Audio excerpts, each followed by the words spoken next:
Hello everyone, मो ना हूँ कृपाली आ मु आपण मानक स्वागत करुँच मोर प्रथम ओडिया व्लॉग को। मु रुहे बैंगलोर एंड आज मु जाऊँ मो सांग मानक सहित बैंगलोर फेमस कमर्शियल स्ट्रीट को किसी स्ट्रीट शॉपिंग करने।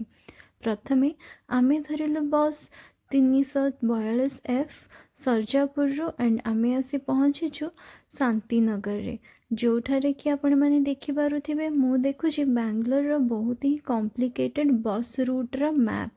तापरे आमे शांतिनगर रो बस नहीं कि पहुँचलु शिवाजीनगर रा बस स्टैंड रे एंड सेठू आमको चलवाक पड़ा 500 मीटर भाया पहुँचवा कमर्शियल स्ट्रीट रे। जो लोक मैंने भी अदर स्टेट रो बैंगलोर बुलिबा को आसी थांती से माने निहाती थरे ना थरे ए कमर्शियल बुलिबा को आसी थांती।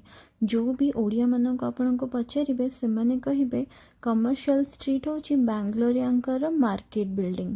एठारे आपण भवानी मॉल भलिया मॉल ठू स्टार्ट करिकी हरेक मॉल भलिया 10-20 टंकार जिनस भी स्ट्रीट शॉपिंग करि परिबे। एठारे खाइबा पे आपनको साउथ इंडियन रेस्टोरेंट ठू स्टार्ट करिकी बर्गर किंग एंड मैकडॉनल्ड्स भलिया फास्ट फूड चेन भी मिली जिवो।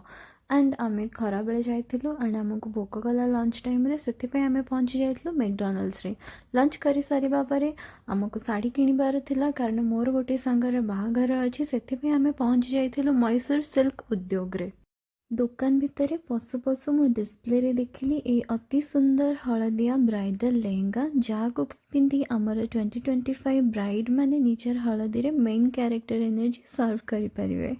मैसूर सिल्क उद्योग हूँ एक चेन शॉप, सो एथिपाई आपण को यार अलग अलग आउटलेट बैंगलोर बहुत जगह मिल जिवो एंड अंकर कस्टमर सर्विस बहुत ही भलो फेमस यार सिल्क साड़ी पाई। एंड एठी भी हमको भाईना फर्स्ट स्टार्ट कले मिक्स्ड सिल्क साड़ी देखेबा ठारू, कारण आमे जानिबा को चाहतलु आम पाखे आम रेंज रे कौन कौन ऑप्शन अवेलेबल अच्छी। मु साड़ी देखु देखु टिके बोर हो गली, सेथिपाई दुकान रे थिबा एक्वेरियम रे जाई माछ मानक संगे टिके टाइम स्पेंड कली। तापरे मु पुणी थरे बैक कली साड़ी देखिबा ठारू। एठी आमे देखिलु प्योर सिल्क साड़ी जार की प्राइस बहुत ही अफोर्डेबल थिला एंड मु मेंशन करिथिले आंका कस्टमर सर्विस बहुत भलो। सेथिपाई जेहेतु संध्या हो जाइथिला से माने हमको कॉफी ऑफर करिथिले। कॉफी पी सारी साड़ी किनी सारी एंड आमर बैंक अकाउंट रे बहुत बड़ा डेंट करी सारी आमे बाहर को जाइथिलु। स्ट्रीट शॉपिंग करबा को आमे आसी जाइथिलु जापानीज शॉप मिनीशो को। सेठी आमे किनिथिलु बहुत अफोर्डेबल परफ्यूम एंड वॉलेट।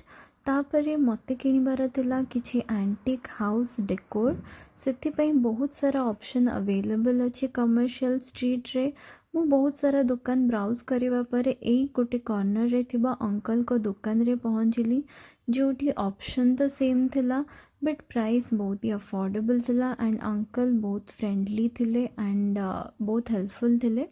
ये जो छोट छोट मूर्ति आपण देखुचंती से मानकर स्टार्टिंग प्राइस 150 और 175 रो हो जाए एंड बहुत सारा ऑप्शन अवेलेबल अच्छी एंड आपण अंकल का सहित बार्गेनिंग भी करि परिबे। सो मु किनिथिली किछि मोर हाउस डेकोर बार्गेनिंग करि सारी एंड यही शॉप रे आपको ब्रास एवं कपर जिनस छड़ा वॉल हैंगिंग मिरर एंड घंटा भी मिल जिवो। ता छड़ा एठी आपको मिलिबो मार्बल रो जिनस जहाको कि होम डेकोर एवं पूजा रे आपण व्यवहार करि परिबे। एठू किणिकी आमे बाहरी जाइथिलु आउ किछि स्ट्रीट शॉपिंग करबा पई। देखिथिलु एई बहुत सुंदर लेहेंगा एंड ए चक्री जोटा छुआ माने खेली थांती। तापरे रास्ता रे देखिलु किछि चिकन करी लखनवी कुर्ता। बैंगलोर चली वर्तमान वर्षा दिन एंड ए दिन भी संध्या बेले बहुत जोरे वर्षा होला, जो आमको टिके असुविधार सामना करने को पड़ला बट आमे आम शॉपिंग जारी रखिलु। देखिलु किछि road side book stall and pretty earrings जोटा कि 10-20 टंकार मध्य स्टार्ट हो जाए, बस आपण को बार्गेनिंग करि आसुथिले हैला। तापरे आमे खाइलु गुपचुप एंड बाहर जाइथिलु घर पाई, कारण घर ठू यहाँ बहुत दूर एंड संध्या पर हो जाइथिला। एंड हाँ, ए वीडियो पाई एतिकी। मु देखिबी आपन को मोर नेक्स्ट वीडियो रे। Until then bye bye and take care.